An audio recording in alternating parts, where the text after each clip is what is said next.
and I hear the first officer call out, and then the first officer jumps on the radio and he screams, "Holy shit, it's the goat man!" And I mean, it just like everything went quiet, and I could hear the ringing in my ears, and I could feel my heart race, and so I hit my light and I went flying up there.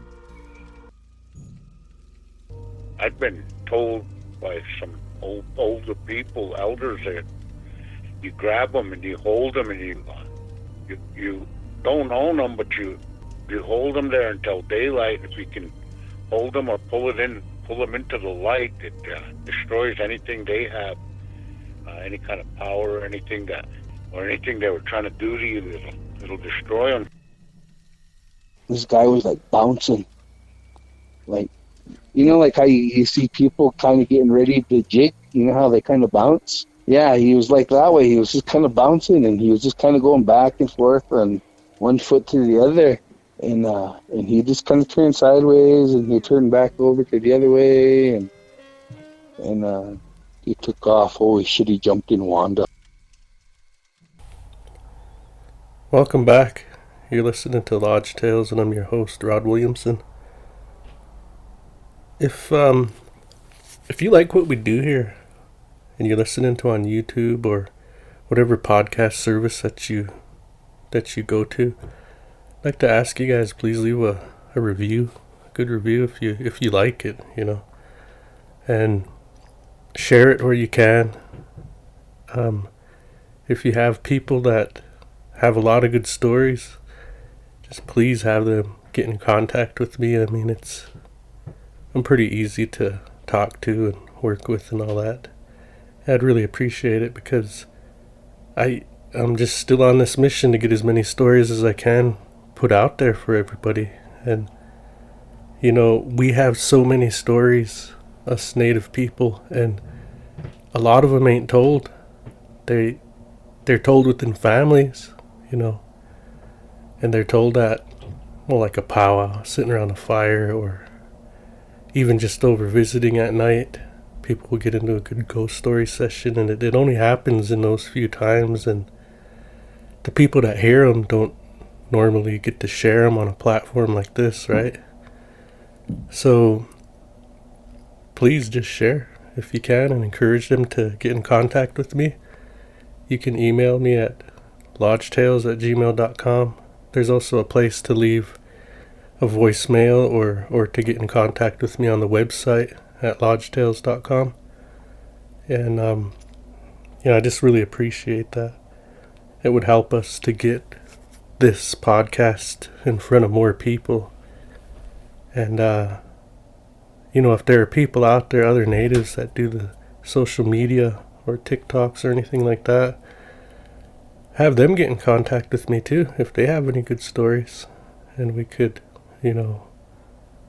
get them onto the podcast to share who they are and what they do, and it would help them get their content even further, out in the world. That would be pretty cool, I think. Our stories too, a lot of times people don't want to tell our stories because, well, for us Indians, it's really easy to talk to each other. It's really easy to talk to one another about these things. Whereas when we try to share outside of our tribe, or even just with non-natives in general, it gets a little crazy because we don't want to sound, like we're off our rockers. We don't want to sound crazy, but it's almost like you dance around the things you really want to say. It's hard for us to say these things, whereas if we're around our own kind, we just talk freely. And everybody kind of knows what you're talking about. They're not sitting there doubting you, or you don't feel any way. You feel safe talking to other natives, So that's why I made this podcast, right? And I've always felt that, even in the military, when I was in the military, I just stopped telling stories in there. I just stopped, all of the things I knew up to that point. I didn't tell anybody, There are a few things they talk about, but really not a lot at all. and all the guys I served with, they can attest to that. I might have shared some of the Indian words and the Indian language that I knew, but that's about it. I didn't really go into a lot of these other stories I knew at the time. And it's just kind of like that. I mean, you test the waters and you realize that, well, this ain't a safe environment to share in. And so you just kind of climb up. But, I really wanted to share our stories. And I wanted to preserve them so they would always be out there for the next generation to listen to. Like, I always wished I could have my dad's stories, have him tell them, and I could just go and play them and listen to everything that has happened to him in his life, or my grandpa. And anybody in my family like that, that's gone now.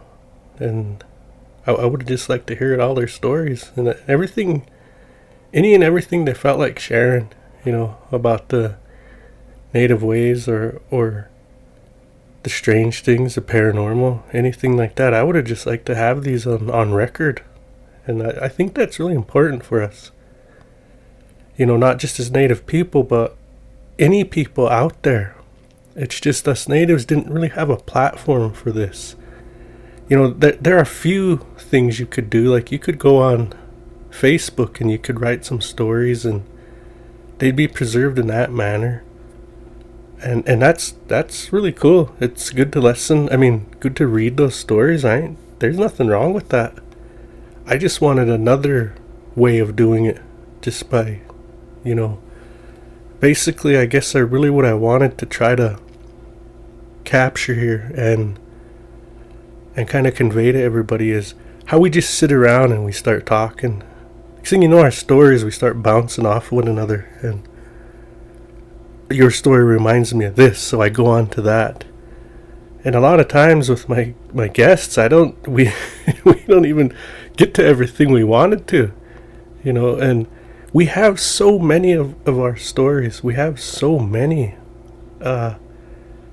It almost seems, to me, it's distinct.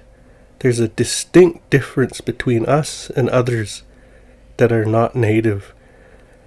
And it's not like that with all of them. Don't get me wrong. There's quite a few non-natives that have multiple stories like we do about the things that have happened to us in our lives. Now, what is that? I really don't know. I heard one elder once say, well, us Indians, we just know. It's kind of how he approached it. And you got to realize that a lot of natives are really literal. Just say things how they are. It's kind of simple. There's no big elaborate explanation. And that's kind of how he said it. Now if I was to dig deeper into that myself, I would think, well, we're raised with a lot of these things. They ain't closed off to us. We're raised knowing that spirits are real, Now, I'm not saying that you're innately born with the belief in them. That's not what I'm saying. What I'm saying is we learn these things young, and they're always around us. You'll always hear people talking about, spooks or ceremonies or just things like that. You'll always hear people talking about it. So it's constantly around you. It's in your environment, right? So I think what that does is opens our minds, kind of opens our soul, I guess, to allow things like that to, I guess, contact us or for us to see them or to have certain experiences, because not everybody does. And, you could be full-blood Indian, been around every ceremony your whole life and never seen a spirit in your whole life. I don't know what that is. I really don't. I don't understand that. And another guy said, well, it's because you believe that those spirits don't need to show themselves to you. You're already doing what you need to do. It's a really, it's a multifaceted, I guess, conversation that we would need to have over this whole thing of why natives have more stories versus non-natives, and indigenous people in general do. I think too, a lot of it is that Well, we're simply more spiritual. And what I mean by that is we have a different way of approaching the spirit world, I guess. We don't, for one, we don't doubt it. We don't, it just is what it is. And we don't doubt that it's there, But, like I said, you're not innately born with that. You'll have doubts in your life up until a certain point. Then they'll go away. Because, you can't discount all the things that have happened to you after a while. And you'll start realizing that there's more to this world than we realize. So much more than we realize. And not one group of people has it all figured out.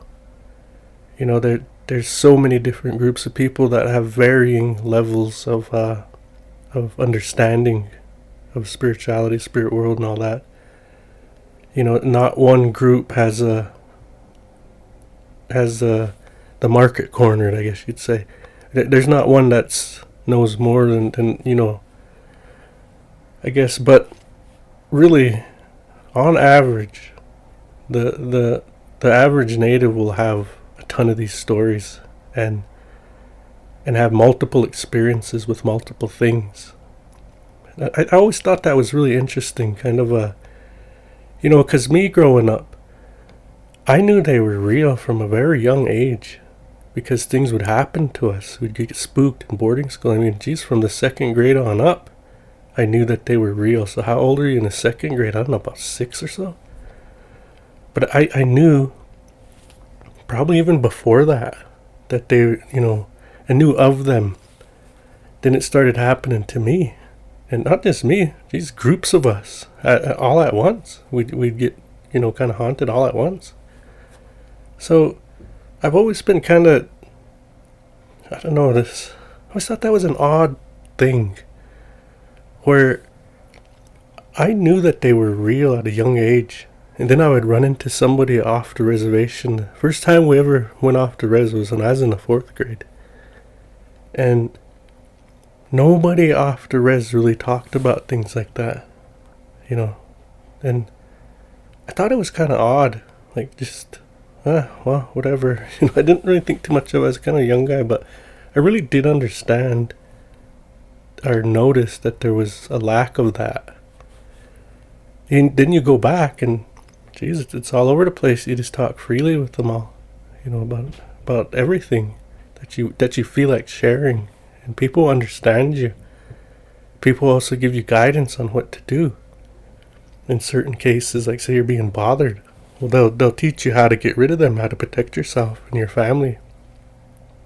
So we are immersed in this stuff a lot more than the average person, I guess. And but again, I thought it was odd that people didn't talk about those things. I come from the flip side of that. It kind of made me think, what, why? Then you realize, well, they weren't raised like that. When you get older, you realize that, they just weren't raised around it. They didn't really have an understanding or even a belief in it. And for me, I always think it's kind of funny because, you don't have to believe in the spirits. You don't have to believe in the creator, whatever you want to call him, God, Great Spirit. You don't have to believe in that. But they believe in you. It's really true. That's kind of how it is. There's no requirement for them to believe in you, or you to believe in them, but they do believe in you. They know you're real. Anyways, I've been kind of trying to do more things online with kind of getting into more contact with more people, more natives out there, or even, because I like these paranormal kind of websites and YouTube channels and TikTok lives, things like that. And I was in this one TikTok live where a guy just plays stories from from Reddit, scary stories off of Reddit. He just plays them, and every now and again he'll pause and he'll talk. But all the people in there are really into ghost stories and things like that. And I was kind of surprised about how knowledgeable the guy was about a lot of different subjects, And it was good to kind of be able to talk to him about things like that, because normally you don't get to talk to a lot of people about stuff like this. And I've always been into it since I was young because, I've always loved ghost stories. I always thought they were fascinating and whatnot. And to be in some of those ceremonies and to experience the things you experience in those, it's always kind of fascinated me. And, when you're really following those old ways, it's a strict way of life. So you really have to kind of mind what you're doing. Can't do certain things. And so that always kind of fascinated me, because there's such structure surrounding it where I come from and where I was born. And it was, I guess, an eye-opening experience and a validating experience, I guess I would say, when in one ceremony in particular, when these spirits made contact with me in there. It was after I had a surgery, appendix burst, and I've told this story somewhere on the podcast, but I was at a ceremony and they tapped me with the rattle on my elbow, but right through the wall. There was no way that could have happened, but it did. And that kind of solidified a lot of my, I guess, belief in everything with the spiritual world and everything like that. But anyways, yeah, I've been reaching out, trying to, I guess, just satisfy a curiosity with different podcasts and videos. There's a lot out there that, well, they talk about a lot of things that are pretty interesting to me. And I think the more I look for other content out there, the more I find it, kind of thing. But anyways, what I'm trying to say is there's always been a platform, and it seems like it's always kind of been out there for a lot of other non-natives, but we didn't have one. And we still kind of don't, that's getting back to what I really wanted to do with this podcast. That's kind of where it's at, and what I wanted to do and to accomplish with it. And, because people listen to it, it gives me more motivation to keep on. But aside from that, I'm just really curious, and I like hearing the stories that people tell. I really do. We could go on and on all night, just telling stories and stuff. And that's my kind of motivating factor right there, is just engaging with people and hearing their different stories. Because, man, you start hearing things from all over the place. All sorts of different stories that happen on different reservations, or a lot of the things line up with yours too. And we're at that point where we just talk about them freely, and we share like that with each other. And I really wanted to share that with the world, so here we are. We're starting a new year. I've been doing this podcast for a year now, and I think it's went well so far. I've had a lot of really good stories come on. Good people tell some good stories, that have come on, and it just, I would like to feed more into it, with more guests that come on. So I guess without beating a dead horse, just please, if you can, I'd really encourage you to reach out to me if you have some stories that you wouldn't mind telling. And we can totally keep you anonymous. You can write in, it doesn't have to be, we can protect your identity. I want the stories. I want people to hear, that are not from the res, and even the ones that are from there but don't live on the res or anything like that where they're from. It's always good to hear stories from back home. And I had a lady write to me recently about a story that took place at Chewing Blackbones campground. And if you're out there, just know that I'm still working on on some of the research on that, right, for you. And I've turned over a few more stones, but I still haven't got to where I need to be with that. And the one thing that I'm kind of, I guess, running into a wall is where I reached out to some of the Mad Plume family, because they're the ones that are descended from chewing black bones. And this lady asked me if I could kind of figure out, or if I knew, is what she said, if I knew how he got his name. And so that's one question I'd pose to you all Blackfeet that are out there listening. If you guys know how Chewing Black Bones got his name, would you send me an email? Kind of reaching out to the audience here for that one. The only reason I haven't been able to kind of figure it out is because I haven't been able to actually talk to, I'm thinking, well, I have a few names in mind that I would approach. I just haven't had the chance to do it, So if anybody knows, go ahead and send me an email, or you can join the Lodge Tales Facebook group and instant message me there, or just leave it in the Lodge Tales lounge, how he got his name. I'd really appreciate it if y'all could, help me out there. So my brother comes back in this next episode and he finishes his stories. He has quite a few. He had 4 episodes worth, and that's over 4 hours worth of content with just my brother alone. That's what I was kind of getting at with everybody. A lot of my guests have lots of stories, and I know there's more out there, because largely the guests have been people I know, the family and whatnot. There's a few that ain't, but we have so many, and they're just all sitting there.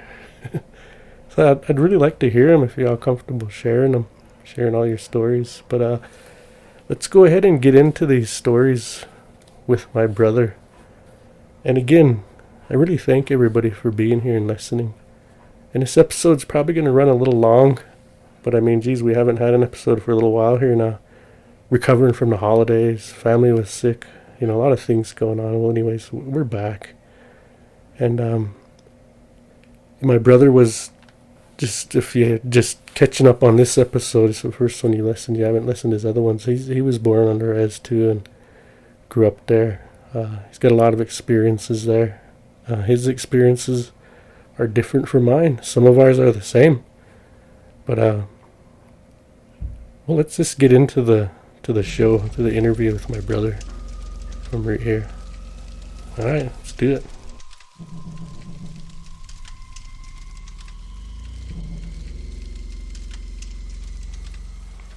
All right, welcome back to the show, everyone. This episode we have Jim Williamson back for part 3. My brother, he has some stories about Bozeman and Browning, just a bunch of random ones. So go ahead, Jim, take it away. All right. Well, when I was younger, there's another story about kind of about our dad's house a little bit, but not really about that house. But one night I went over there and they were all gone, and I went in and I was watching TV in there for a little bit and ended up falling asleep. I used to own a 85 Camaro back then, and I had it parked outside in the back there and by that gravel road on that north side of that house. And it was probably about midnight or so. Our dad showed up and he brought all of his friends in with him, and they got really loud and they all started having fun, dancing, partying, all that good stuff. And I was trying to sleep on that couch and they were really loud, so I start trying to tell them to be quiet, and you can't reason with the drunk person, so they just kept going. And finally I got pissed off and I was like, well, shit, I'm just gonna head out to medicine, out to my grandpa's house.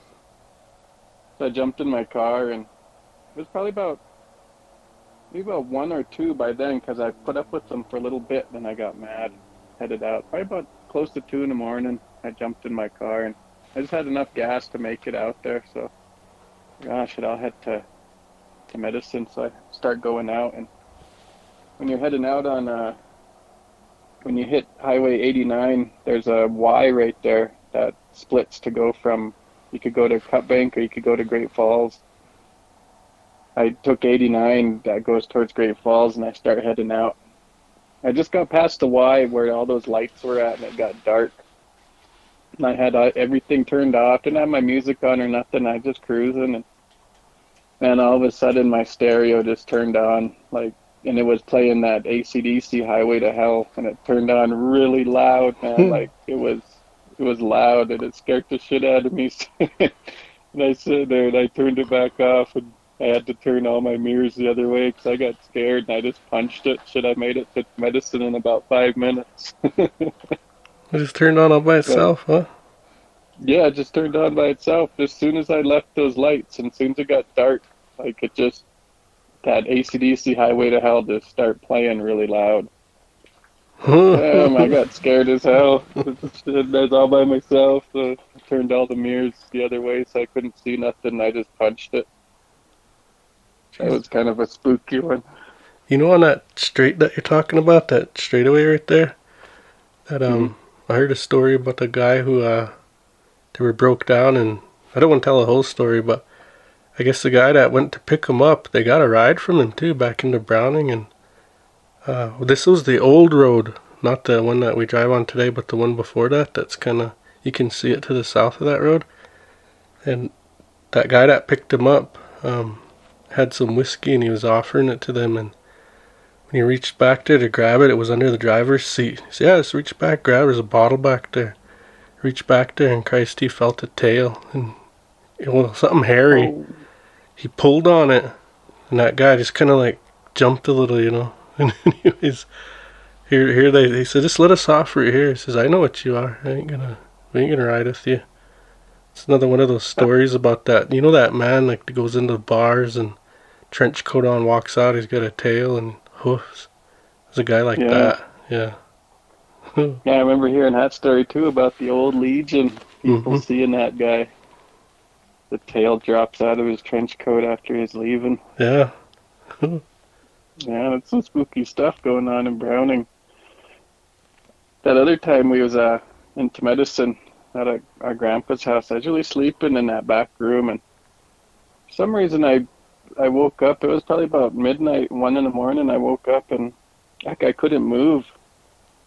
I was trying to move my arms. I was trying to move my legs. I couldn't move nothing. All I could do was just, I couldn't even talk because I was trying to scream for Grandpa, you know, have him help me.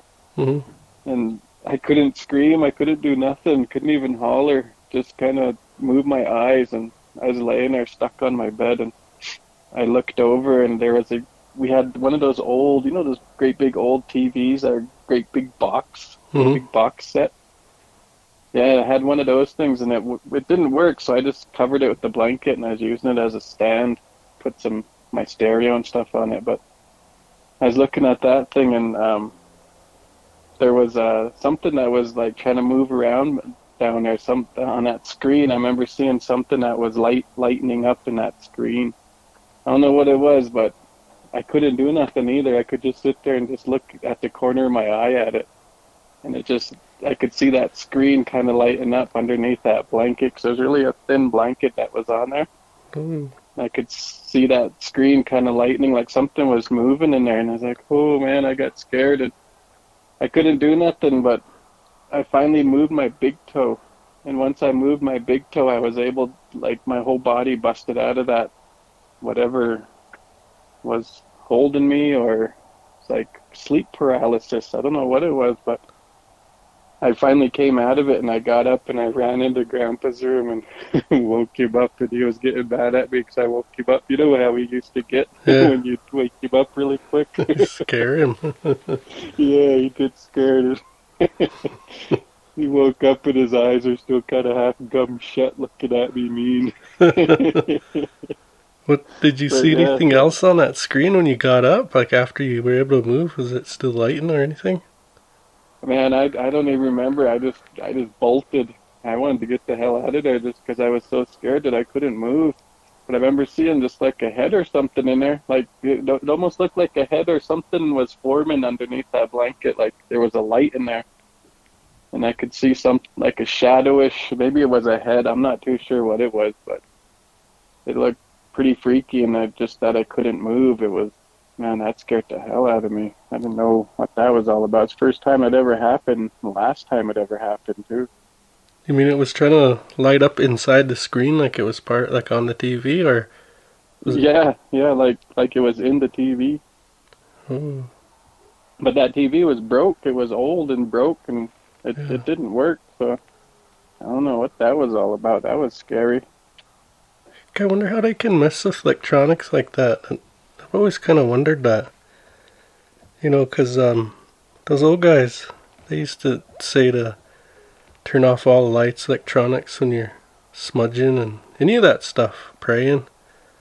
Mm-hmm. They turn everything off. So, you know, when you're cleansing out a house, same thing. Don't turn any of those on. I don't know. I always kind of wondered how they do that. Yeah, like even on those ghost shows you watch or you see on TV, those ghosts are always draining their batteries and on their cameras and stuff and all that. Kind of weird how they can do that, manipulate that energy.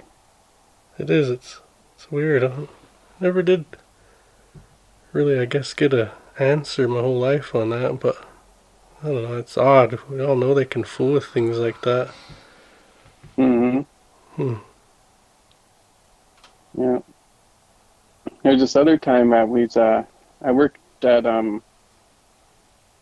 P&M, used to be Circle K, right there, right below our dad's house, and I worked there, and I was a cashier there, and I worked with another guy that was kind of an older guy. I think he still works there, but we was working, and my shift ended at 2, and I think he ended at like 3 or 4. He locked everything up, and then he'd go home. And it was probably about 1:30ish. I was almost ready to leave, and there was a woman that walked in that store.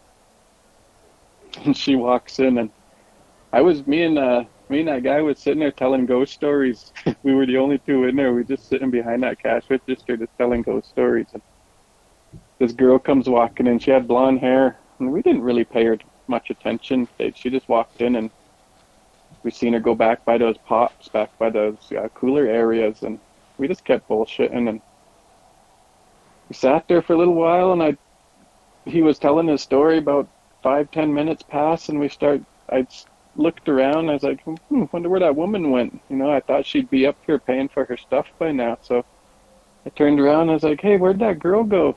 And my coworker looked at me, he's like, I don't know, should we go look? And we started walking down those aisles looking for her. We couldn't find her. And then we went back in those coolers in the back part of there. We thought she was hiding or something. So we went back there, looked all over. Shit, we couldn't find her. Went back in those closets.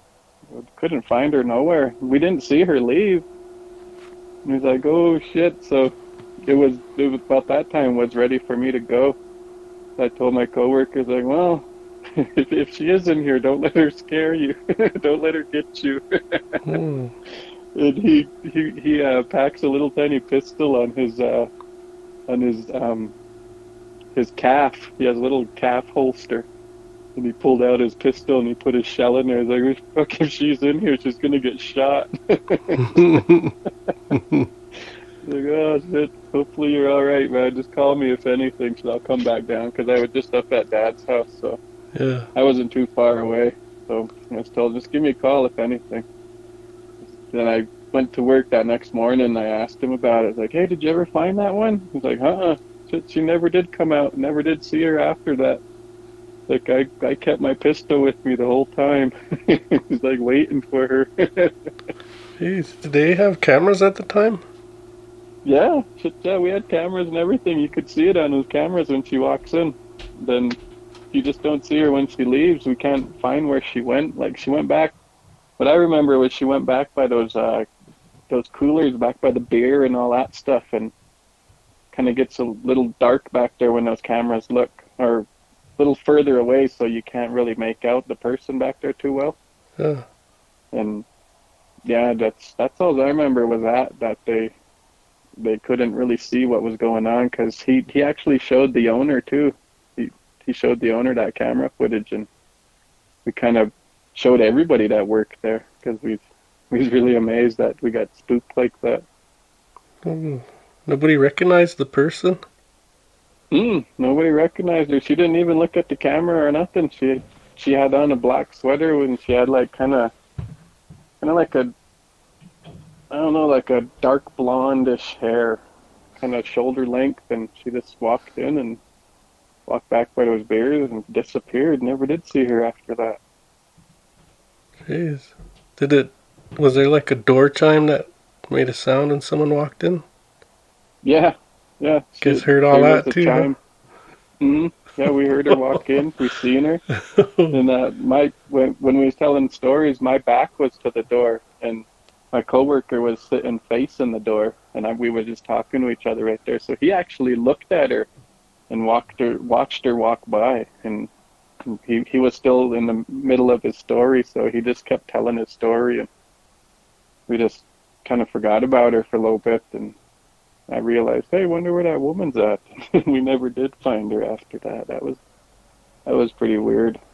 There's a lot of weird stuff that kind of happened around that area with that junkyard being right there. Mm-hmm. There's a lot of car wrecks, a lot of people that passed away in those cars that were in that junkyard. Yeah, there is. There was a time me and my wife, we didn't have a car at the time. And we was going to, I filed for unemployment, and that unemployment office was in that church right on top of the hill right next to Vinachatton, that church that has that kind of sharp steeple looking thing on it. Yeah. Kind of right behind Subway there. Methodist church, isn't it? Yeah, Methodist, or not Subway, but that taco place right there. Yeah, right on top of that hill. Yeah. But they had that unemployment office in there that time, and that's where we was walking to. Before that, probably about a couple days, maybe 4 or 5 days before that, there was a really bad wreck out by Badger, I want to say, somewhere out that way. There was some young kids that were in a kind of lifted truck. I remember hearing some stories about it. They said there was like maybe 4 of them in there, or 3 of them. I'm not too sure how many was in that truck, but they were drinking out by that bridge in Badger, and somebody walked up to their truck or something and said, hey, yeah, I got some beers. You guys want to drink some beers? And they just let them jump in. They said I don't know if they knew them or not. I'm not too sure about that part of the story, but they let them jump in that truck, and they all start drinking their beers and sharing their beers and telling stories and stuff. And they sat there for a little while, and they got through with their beers, and that guy that jumped in with them said, hey, I got more beer up on top of this hill. He's drive me up there, and we'll grab it, and we'll just keep drinking. I got a bottle up there too. And he's like, all right. So that guy driving put his truck in gear, and they start heading out, and there's that hill that guy told him to climb was pretty steep. And he had like a lifted truck. It was like a Chevy truck, and it was stick shift, and they start going up it, but I think they lost traction or something, and about halfway up they end up rolling backwards, and instead of just rolling straight down backwards, he turned his truck sideways on just coming down that hill. He turned it sideways, and it was so tall that it just, all the weight was on the top of that truck, so it just started rolling down that hill. Rolled all the way down that hill, and it ended up killing that one girl. I forget her name, but it killed that one girl in there, and I think she was the only one that passed away. All the other ones survived, but they got hurt. But she was the only one that passed away. And we was walking, me and my wife. It was like a couple days after that happened. We heard about it. Oh man, that's too bad. And we was going up to that unemployment office, and we was walking past that junkyard right there behind P&M, and they had these chain link fences that were the gate, and the rest of it was like a big solid white fence, so you couldn't see in there until you got to those gates, and then you could kind of see a little bit of those junk cars in there. And we was walking, and I was pushing my baby, my oldest daughter. She was just a baby then, and I was pushing her in a stroller, and me and my wife were walking, and we walked past that gate, and I looked over, and I seen that truck that truck that they wrecked, and it was crushed on that passenger side, and the driver's side wasn't crushed. It was kind of like at an angle, and the passenger was crushed, and the driver's side was just normal. The body of it was a little bit crushed on that passenger side. But I remember sitting there, or when we was walking by, I looked over really quick, and I seen two people sitting in there. It looked like a girl that was sitting in the passenger side, and her head was bent so she could sit in there, because that roof was tilted, was crushed, and she had her head tilted to where she could just sit in that seat, and she was just staring at us. And then there was another guy sitting in the driver's seat, and he had on a top hat. Then they didn't have no color to them; they were just black. And I didn't think nothing. I thought it was Jim J. That's whose junkyard it was. It's Jim J's junkyard, and I thought it was maybe him or some of his workers in there, just looking at those vehicles. And I didn't think nothing. And so we just walked past, and once we got past that gate, I looked at my wife and I was like, "Hey, did you see that?" And we walked over there. She's like, "What's that?" And I was like, "Man, there was somebody sitting in that truck." And we turned around and we walked back over by that gate, and there was nobody in there. Nobody around there. There was nobody walking around. I went over to that gate and I kind of hollered a little bit, "Hey," seeing if anybody was around in there. Shit, nobody answered. Like, man, that was kind of spooky to see that dude in there and that girl. The way that girl was sitting was kind of scary looking, because her head was bent. Like, her neck was bent to where she could sit up in that truck. And the other guy would just sit in there with his hands on that steering wheel, and you could see his head, and then he had a top hat on. It was really spooky looking. Is that same truck you said that wrecked? Yeah, that same truck that rolled down that hill, they ended up bringing it to that junkyard. And it was that same exact truck. Hey, I heard that story happened out at Heart Butte, where they were drinking like that. It was out. That's where I thought it was, somewhere in Badger. I thought it was out by going up towards Haycooley. That's where I always pictured it at, but I'm not too sure. I remember asking one of our sister-in-laws once, and I was with my wife. I don't know, one of them, but they were pointing up at that hill. When you let's see, where can I describe it? Like, say you were to take that Spotted Eagle Road back up that hill, like up by the Heart. It would be to the north of there. You know where that rodeo grounds is? West of that. Kind of out up in those hills somewhere. And there's a hill out there. You can see that hill. I'm pretty sure that's where it happened. Yeah, that's... Because, oh geez, who was it talking about that? Anyways, we were driving once by there, like, after it happened, and I think we were taking that Spotted Eagle Road, or what were we doing? I don't remember, but I just remember somebody pointing out that hill. They said, "Oh, there's that hill they wrecked on, or they rolled on." Was that that great big ridge that you can see right from Heart Butte, that Horn Ridge? Yeah, that below there, though, there's like just this hill, like I don't know, like like that hill that's in by that baseball diamond, like that little hill that's in that little field. Yeah, it's kind of like a hill like that, but bigger out there. I don't know. Next time we go up there, you drive by and look around, you'll see what I'm talking about. There's a hill back there somewhere, and I think that's where it happened. I think. I could be wrong too, though. It was pretty wicked when I heard about it, because I knew both of those people that were. I knew that driver, and I knew that girl too that passed away. It was pretty sad news when we heard about that. It was pretty sad. Then that... Yeah. You said they picked up a guy, just got in with them? Yeah, that's some of the stories that I heard. That a couple other people that I was talking to said they talked to that guy, that driver, after because I think he went to jail for that for a little while. I think they got him for manslaughter or something. I'm not too sure, but he went to jail for a little while, I think, and he got out, and they were asking him about it, and that's what he said, that there was a guy that jumped in with them. He brought him. He wanted him to go up to the top of that hill. He said he left his bottle up there. He had a bottle and some extra beers, and he said, shit, if you guys want to go get him, we'll drive up there. And I said, yeah. So they pulled out, and they couldn't make it up that hill, and they end up rolling backwards, and he turned his truck sideways, and it was too top heavy, and it just rolled down that hill. Nobody knows who that guy is, or?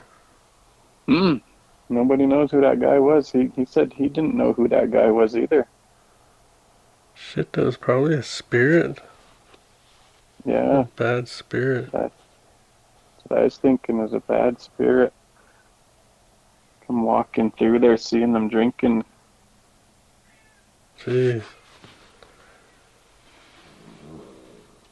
His dog just moaning and sitting here sleeping. I could hear him sighing too. The other time we was talking to one of our in-laws, I was talking to him, and he was telling me about this time they were walking out to Heart Butte from Browning, and they made it out by the train tracks, and right that pencil factory that burnt right there. Mm-hmm. There's that shed door that was really close to the road. That door right there, he said they were walking past there, and shit, they were both really sick, him and his partner that were walking to Heart Butte. Both really hung over and really sick, and they said that door opened up, and there was a hand that came out, and it was holding a bottle. They were waving them in there, like telling them to come in there and come drink, like they're showing them that bottle. They wouldn't talk though. They were just looking at him, and they just kind of waving him in there with that bottle, like telling him, come over here, but they end up looking at him, and they looked at each other, and they just got spooked, and they end up not going in there, but they got spooked out of there, and they start running. They ran up to I forget that one's name, but there's a trailer just a couple miles, about a mile up the road. They ran up to there, and they caught a ride. They're getting spooked down there at that pencil factory. Somebody trying to get them to go in there and drink with them. Those alcohol spirits, man. Yeah, they're strong. That even right there, right by that those train tracks, man. Those things are pretty spooky out there. A couple of times I was partying out there right at that where they collect trash now, that big red building right there. Yeah. Before they turned it into anything, it was just an open building. You can drive right behind it on that south side of it, and that big door was open. You could just drive your car in there and park in there if you wanted to. And at that time we was sitting in there, there was there's probably about 3-4 of us that were parked in there, and I pulled in there, did a little cookie in there with my car. I had that Camaro. Did a cookie in there, and we stopped, and we was all drinking. We jumped out, and we just started partying, turned on some music, and we was sitting there drinking. I went to use a bathroom, so I had to use a bathroom, so I walked back a little ways away from everybody, and I went back there, and I was really using the bathroom, and should I start hearing something growling? Like it growled at me, and I stopped, and like, oh shit, what the fuck was that? So I started listening again, and I could hear those guys behind me all partying, and I could hear that music, but then right in front of me, like maybe about 10-15 feet in front of me, there was something growling. Could have been a dog too, I'm not too sure, but it was dark, so it was just pitch black. You can't see nothing in there during the nighttime, and it was just pitch black in there, and lights for the car was off, and the only thing you could see was just the light from that door, the moonlight. And that's the only light you could see. And I was using the bathroom, and I heard it again.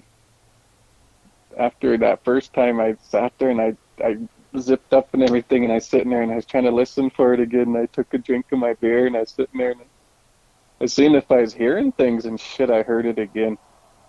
And I took my beer, and I threw it at whatever was over there. It was still a full beer, and I threw it towards that noise, and I didn't hear that. I just heard that beer hit the ground, and I just turned around and I ran.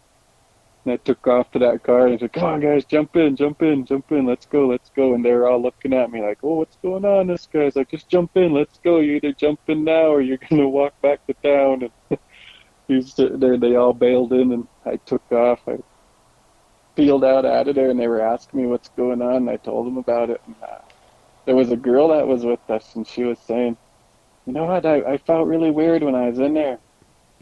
She said, I didn't want to spook you guys, but I was sitting there smoking a cigarette, and I thought I handed it to one of you guys.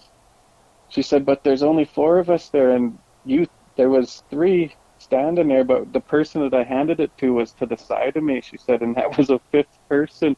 She said they took that cigarette and they just kind of took a puff of it and they gave it back to her. And she's like, there wasn't 5 of us out there, there was only 4. I was like, holy shit, man, why didn't you tell us? We all started getting mad at her, saying, man, you gotta talk to us, man, tell us what's going on, man, we get the hell out of there if that was happening.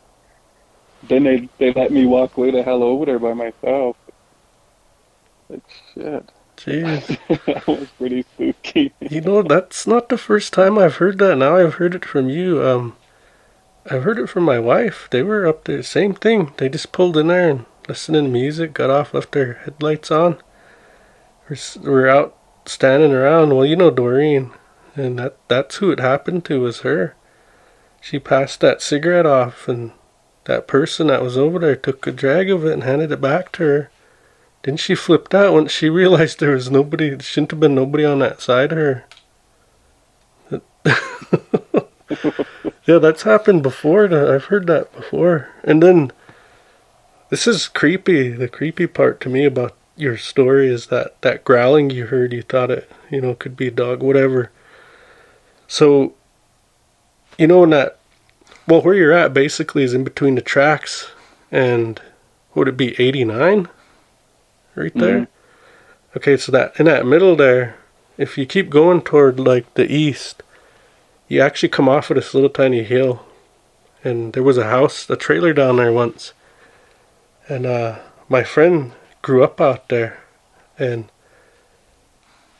one night they were telling me that, well, he was telling me that the dogs were barking, and there was an outside light there. You know how they have those with those power lines? They'll usually put an outside light on that power line, goes into your house. So anyways, that light only went so far.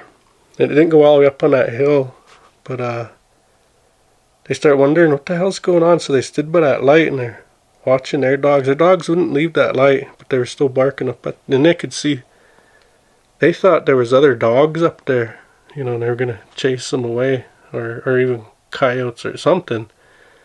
They were just out there looking, but they knew their dogs are upset and they're kind of trying to figure out what it was. Well, they kind of start going back toward that house once they couldn't really figure it out, and those dogs come off that hill. They got closer to the house.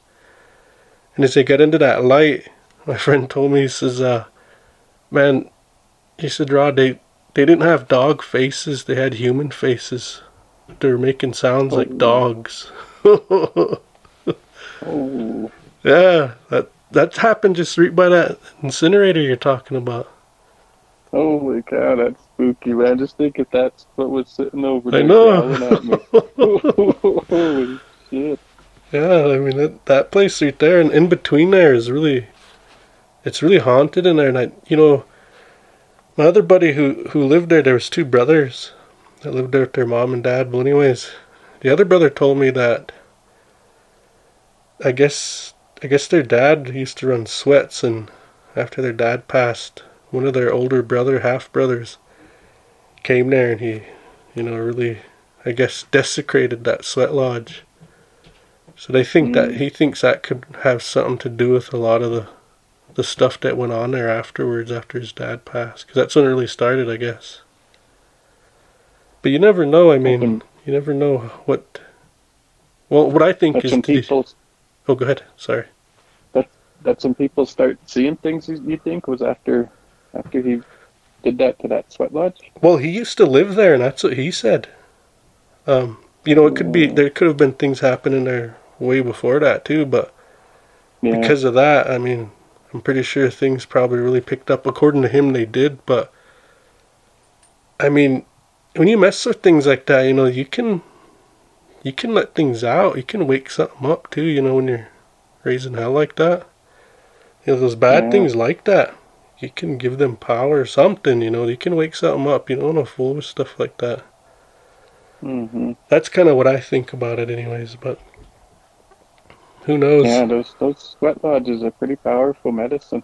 Yeah, you don't mess with those. Remember that time our uncle up in Oregon he was drinking and he went and crawled in that one and tried to pass out in there.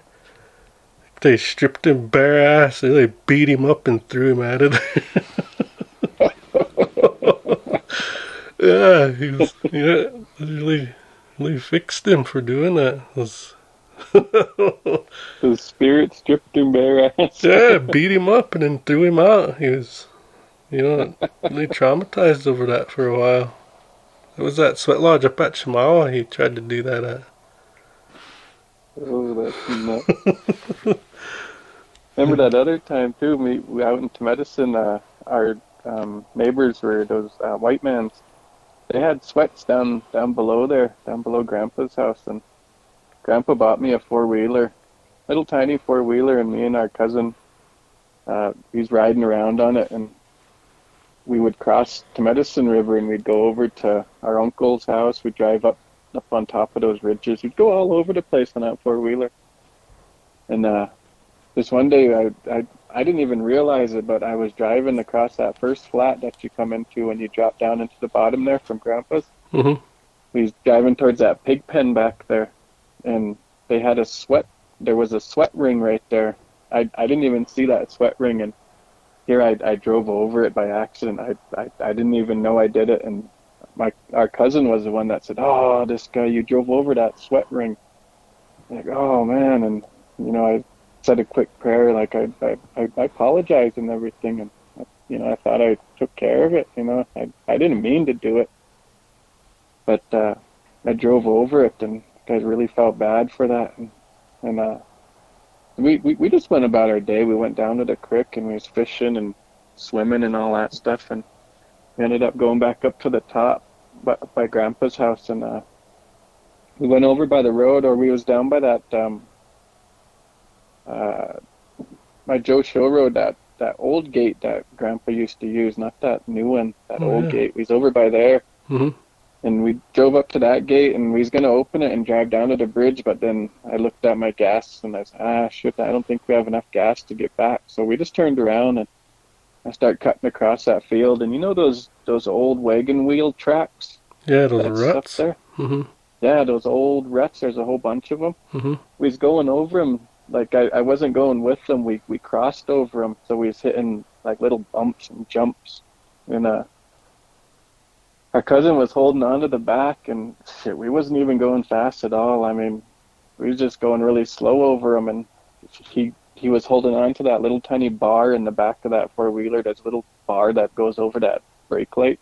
Mm-hmm. And he was holding on to that, and then he looked at me, he's like, "Oh shit, Jim." He started screaming at me, and I stopped, and he held his arm up, and oh shit, his arm was just snapped in half. It was just hanging, like right on his wrist. Oh. It was just hanging down, and you could just tell it was broken. I was like, oh shit, man. We end up going back down, and our sister was down there, and we end up getting her to bring us into the hospital, and he got casted up and stuff. But I really think that was from driving over that sweat lodge ring. And like I said, I didn't mean to do it, but I think that's why that happened. I remember when that happened. I remember you guys were talking about that. Yeah, it was pretty scary, man, at the time to see. We were just young. It was my first time seeing a broken bone like that. Oh shit, scared the hell out of me. Yeah, I didn't know you run over that sweat ring though. Yeah, that's what I think did it, was that. Bad luck. Remember another time we was down there, and we had another one of our cousins. There's a goofy guy. He was down there with us. He rarely ever came out to Grandpa's house, but this time he did. And he came out there, and me and him was down in the bottom there, and we was almost by Jim Revis's house, down on that area. Mm-hmm. And they have those old offerings there. Yeah. And he kept asking me what those were. And I told him what they were. I said, they're just offerings. These guys have ceremonies and stuff, and that's what they do. They tie their offerings to those trees. And I said, you don't gotta mess with them. Just let them be. Like, just keep walking. I think we were looking for berries or something. I forget what we were doing down there, but we were just down there messing around. He ended up disappearing from me for a little bit. I kept walking on that road, and we was almost by Jim Revis's house, and he disappeared, and I thought he found some berries, and I turned around, and he came running back out, and he had one of those things tied around his head like Rambo, and he was acting like he was shooting a gun. He had like a stick, and he was sitting there acting like he was shooting a gun like Rambo. I got mad at him, like, what the hell are you doing, man? Put that, this guy, don't be messing with that stuff. And don't take that off your head. And we end up, he was still doing it, still messing around a little bit. And I finally got him to take it off, and I said, shit, just go tie it back up around that tree. Whatever you had with it, whatever was in there, just put it back in there and tie it back up around where you found it.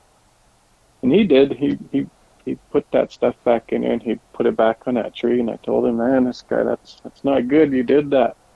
Like, that's some powerful stuff. It's, it's stuff that I don't really understand, but I know it's really sacred. You shouldn't be messing with that stuff. And so I was sitting there, and I told him, you should probably say a prayer and, ask for forgiveness for doing that, because that's not good. So we start walking back up, and we was in that flat that's right below Grandpa's house, not that one they used to have sweats in, but that one we used to have our picnics and stuff at. Mm-hmm. And we was walking across that flat, and he had this big old Bowie knife, like a great big Rambo knife he was carrying with him, and that's what he was chopping those sticks down with. And he was carrying that thing, and I don't know what the heck he did, but I was ahead of him, and I was walking. I was maybe about 10 feet ahead of him, and I was walking, and he just screamed at me, Jim, Jim, Jim. And I turned around and looked at him, and he had a big old gash on his leg. Because we were wearing trunks because we was going to go swimming and everything. And he had a big old gash right on his thigh. Shit, it was probably about a good 6-7 inch gash. Like, holy cow. And I sat there, and he was limping and stuff. I put him on my shoulder, and I just had him, jumping on one leg. And we was going to, that trail that goes straight up that hill behind Grandpa's house? Yeah. I was going to take him up that trail, but he was only on one leg, so I thought, shit, we'll just stick to the road. So we went the long way, and we went all the way up and around that, followed the road, and he had to hop on one leg all the way up there. And I was telling him, like, see, this is what happens when you mess with that stuff, man. You can't be messing with that stuff. Like, this is probably paybacks for doing that. Yeah, it was pretty wicked to see. He got cut pretty good, man. I think he got like stitches inside of that cut, and he got stitches on the outside too. It was a deep cut. Jeez, was he bleeding out, or is it? Yeah, he was bleeding all over the place, man. That's why I was telling him that we used his shirt, and I wrapped his shirt around it. We were just young, though. I didn't know what the hell to do. I just put it around it just so it would soak the blood up. I probably should have really tightened the hell out of it, but I never. I just put it around him just to soak up the blood, and we just start hopping away. And by the time we got to Grandpa's house, we hopped in Grandpa's car, and I put him in that car, and I ran in and I got Grandpa.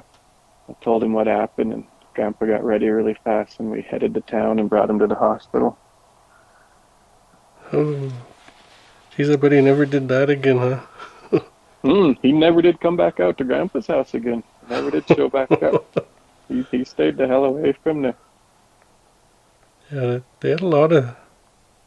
up and down the creek a long time ago, like Grandpa, generation above Grandpa's, there was every place had medicine. Every family up and down that creek all had medicine. There's a lot of offerings like that all over that valley you can find. I used to hunt the whole thing, and I'd see them all over. I would have just, I wouldn't even look at them. I'd glance at them, I'd go, and I'd look away and just go about my hunt or whatever I was doing.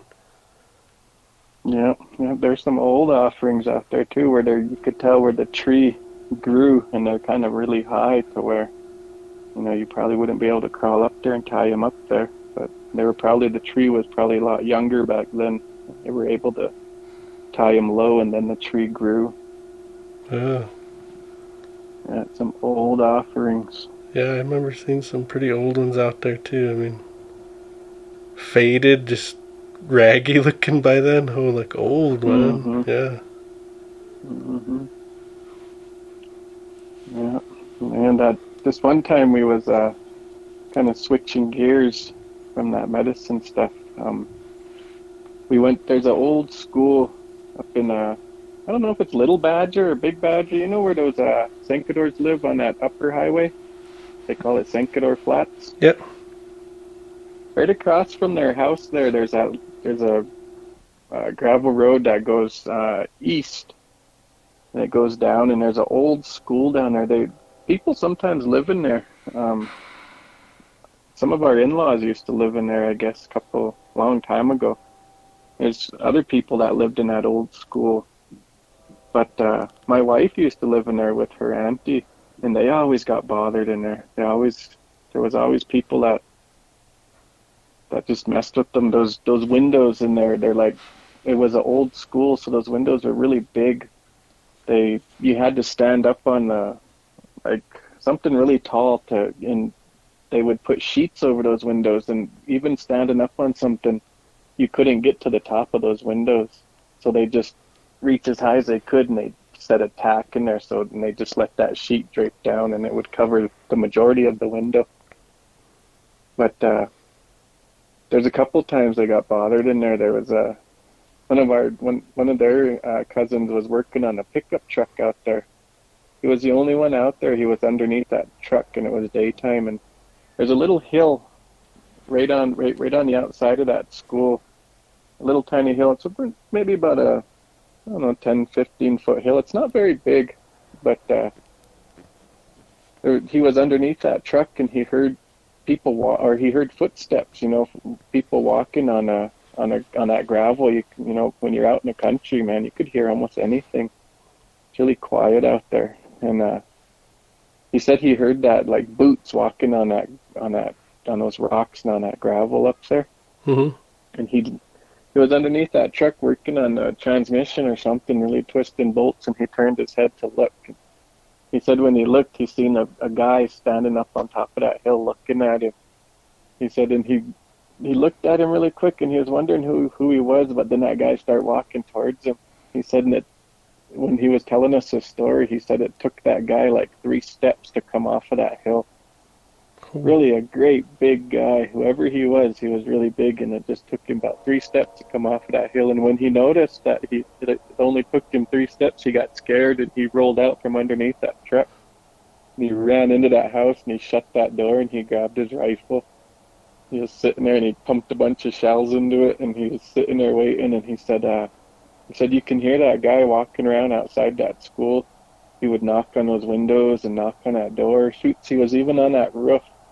He could hear him walking around on that roof up there and making noises and stuff. And he was just scared. He just sat there and just prayed and prayed and prayed because he didn't want to open that door. Then finally, their auntie showed back up. And they were knocking on the door, and they were wondering why it was all locked up. And he ended up opening that door because he knew it was them. And he opened that door, and he just looked scared. They said he was just pale. He was all scared. He was still holding on to his rifle. He was sitting there, what's going on, this guy? You okay? And he ended up telling them about that big guy that was walking off of that hill. He said he was shaggy. He said he had really shaggy hair. And he was, I forget what kind of outfit he was wearing, but I just remember him telling us that he had shaggy hair. That's what kind of scared him too. He just didn't look good. He looked like a bad spirit or something. So that's why he rolled out and he took off. And they end up telling more stories about that place to him because they, we get bothered out here too. They were saying that they're aunties. Mm-hmm. And my wife and them used to stay with them too, and they said a couple of times they would be in there and trying to go to sleep and stuff. And it's an old school, so I've never been in this place, but the way they described it to me was when you walk in, it's just like one big room right there, And then there's some doors in the back that lead to a kitchen, like those old, like the metal tables, you know, like an actual kitchen where it's all metal. Yeah.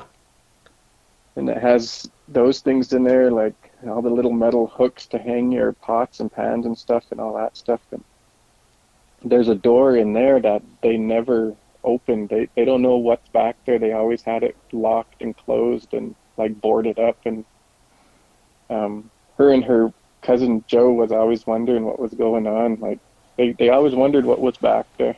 But they would always get bothered, like when they would go to sleep or when it would be time to go to sleep, they'd all turn the lights off and stuff, and they'd be trying to go to sleep, and they'd hear stuff back there. They'd hear kids, like kids running around back in that part that's locked up, and there'd be things moving around back there. Their auntie would just tell them, you know, just try not to let it bother you, just ignore it and all that stuff. But it's hard to ignore it when it's really happening, you know. But that same school, with all those stories that I heard about it, I always wanted to see it. I never seen it before. And we always drove by that road. I was like, man, I'm gonna pull over there and check it out. And yeah, come over there. I'll show you where it's at. My wife wanted to point it out to me. We drove down that road. It isn't too far down that road, maybe half a mile or so.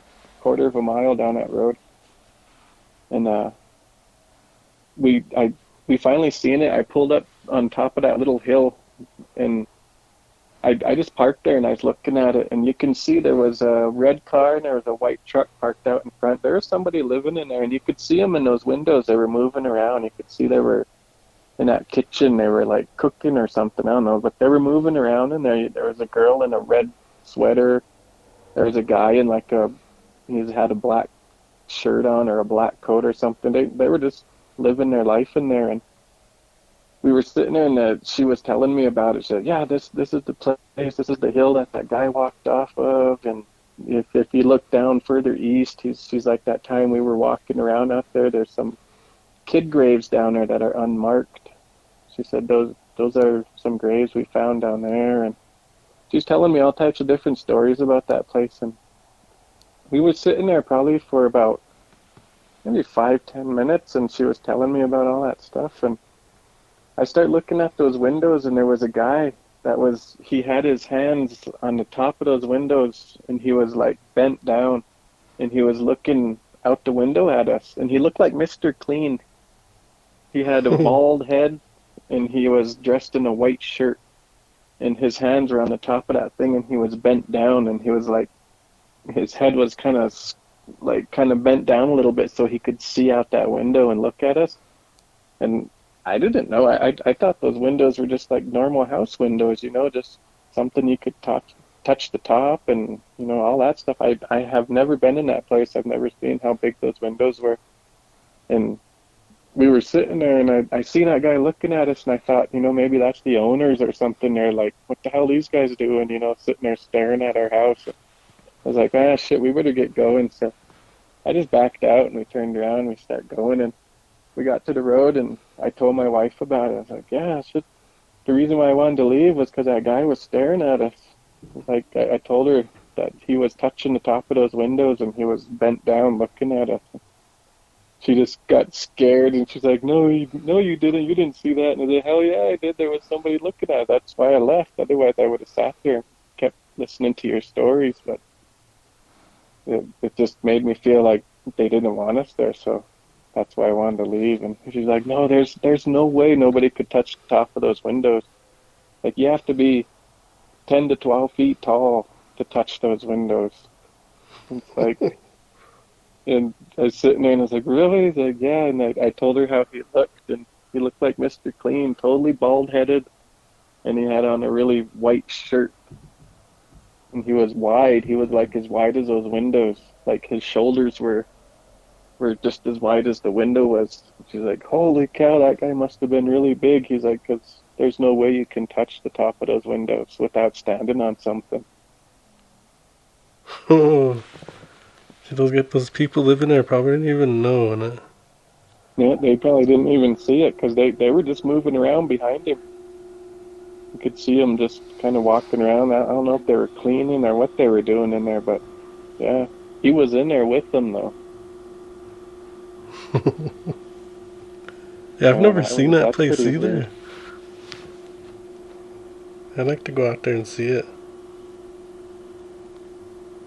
Yeah, it's an old place. You could tell it's really old. There's like an old swing set still that's out in front of there. You could tell it's an old school. Huh. Is it old like that Cold Feet school down there? Temed, like old? Yeah, yeah, it's similar to that, like, but a little bigger than that place.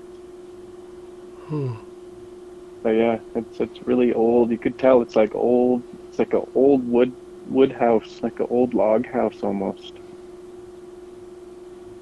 Because I wonder how people would live there. They just, like, who owns it? Who do you talk to? Or do you just move in? No, I'm not too sure. They're anteing them. I think talk to the tribe, or I don't know who they talk to, but I think the tribe owns it. I'm not too sure. Ooh, heck, I wouldn't want to live out there. Heck no, that place would be spooky, man. All the stories that I've heard about it. Spooky place. That time too, I was going home. I worked at P&M, and we lived out in Heart Butte. We moved out from Dad's house. We was getting spooked in Dad's house. Some of those stories that I told in part 1 and part 2 about Dad's house. Mm-hmm. We was getting spooked in there, so we moved out to Heart Butte for a little while, just to kind of let that house cool down. And I'm still working at P&M, and I got off at 2 in the morning, and I jumped. We had this little tiny white car, had a little Pepsi symbol on the side of it. We called it Pepsi car. I had that car, and I was cruising out, got off work, and turned on my music, gassed up, and headed out. Started driving on that upper highway. And got all the way out past Twins Lake, almost to Heart Butte there, where you come up that Horn Ridge. You go over Horn Ridge, and you drop over that little derm right there, Little Derm Road. Mm-hmm. I was just making that turn, made that turn right past Little Derm Road, and I was really going, and right on the other side there's a little hill with the fence running on the left side of that road. I seen this dude standing there. He was big, man. However he was, I don't know. He scared the hell out of me though, because when my light shined on him when I was driving by him, but he was just a big shadow.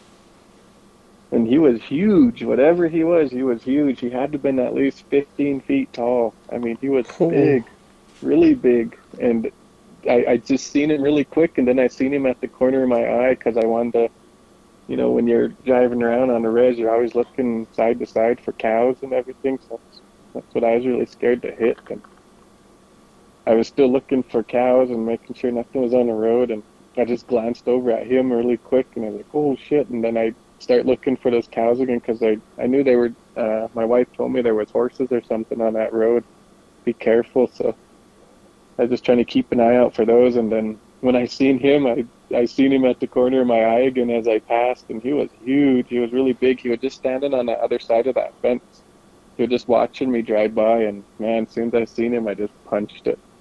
I don't know what the hell he was, but he was big. Might have been a Bigfoot. I'm not too sure, but it was enough to scare the shit out of me.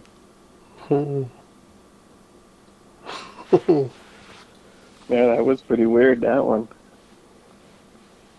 Yeah, I've heard of them being really big. I've heard there's stories out there where they're big, like 15 feet tall, like you're saying.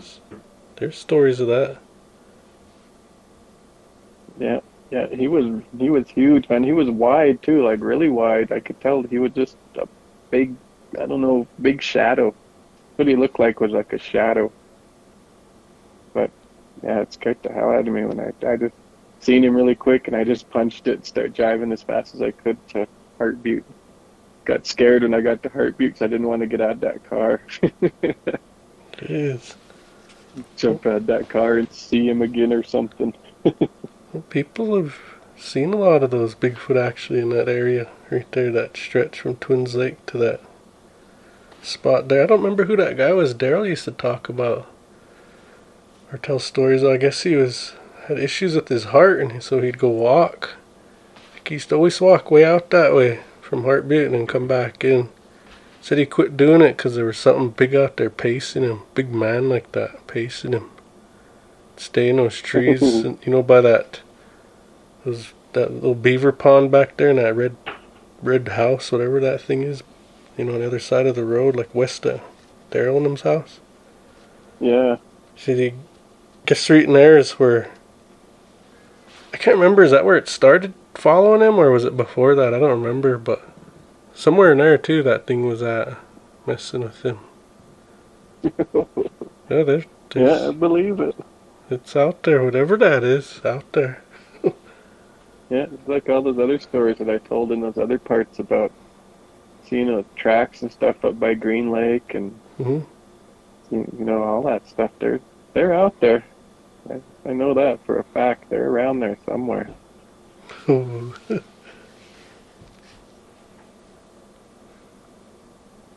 there was this time we was this was during COVID.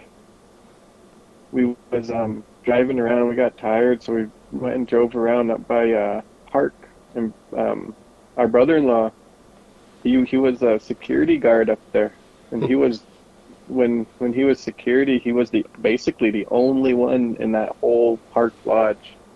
Nobody was in there. There was no guests, no workers, no nothing. They just wanted a security guard up there to make sure nobody broke in or anything. They even boarded up the doors and everything. They even boarded everything up. And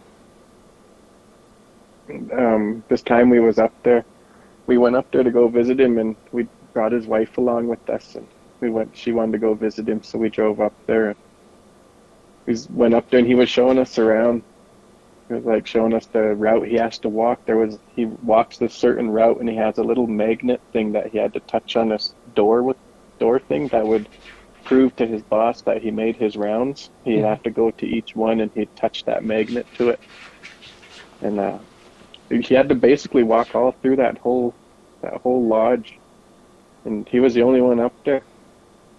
And that time we was up there with him, and we walked with him his route. And my wife was sitting there, and she started recording. She kind of wanted to see if she could catch any ghosts or anything like that, or take pictures of ghosts or anything.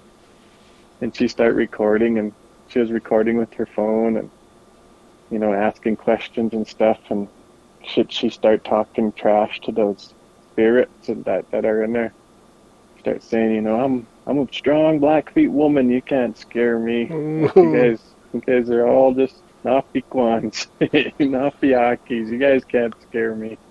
Jeez. Strong Blackfeet. And, they're just sitting there talking a bunch of trash and trying to rile up the spirits. And our brother-in-law was sitting there telling her, man, don't do that. You guys are going to leave, and I'm going to be here all by myself. She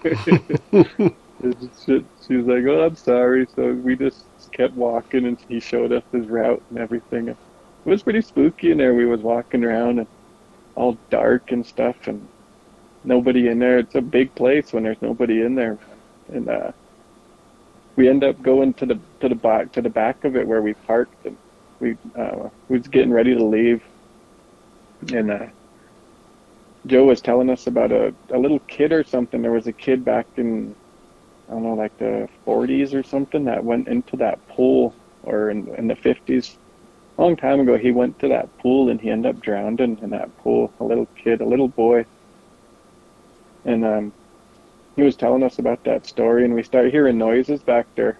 Sounded like a woman screaming, kind of back by that pool area.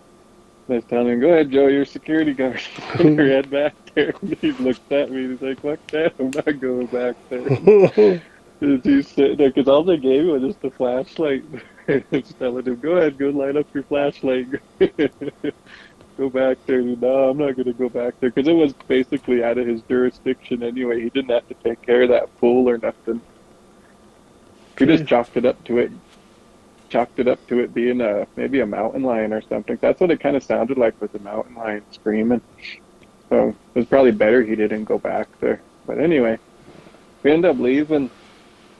And he had to stay up there because he worked the night shift, so he stayed from 6 to 6 12-hour shifts, and he stayed up there, and we ended up leaving, and he called us, when we got to Heartbeat, he called, and he's like, holy shit, he's like, as soon as you guys left, he's like, man, this whole place just feels different. He's like, when you guys left, I had to do one more round when you guys headed out, that I went back into that same room where my wife was talking trash to those spirits. She said, oh, that whole place just felt thick. You could just feel the tension in there. Like, I don't know, he said it was like a lot of people were in there. Like, it was almost shoulder to shoulder. He said there was just felt different. And we started sitting there, sorry about that. You know, my wife was telling him, like, I didn't mean to rile them up and leave you with them.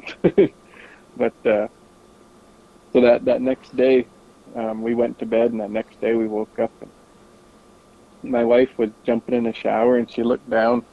She came out, and she's like, "Oh, Jim, look at this!" And she showed me her waist right on the right side, right on her hip.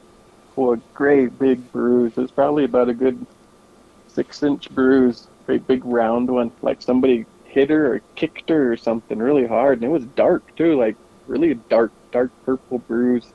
Looked like it would have really hurt. And she said she doesn't remember getting hit. She doesn't remember bumping into anything like that. So what we was thinking was maybe it was one of those spirits up there when she was talking trash. They probably kicked her or hit her or did something to her up there when she was doing that. That's weird, man. What the hell? Yeah, it was a great big bruise right on her side. It lasted a long time. That's why you don't raise hell like that, you know?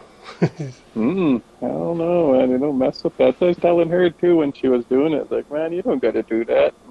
You know they're here. Just let them be. They're not messing with you. Don't mess with them. But that other time, too, we was up there just driving around. It was still COVID time. Joe wasn't working. It was daytime.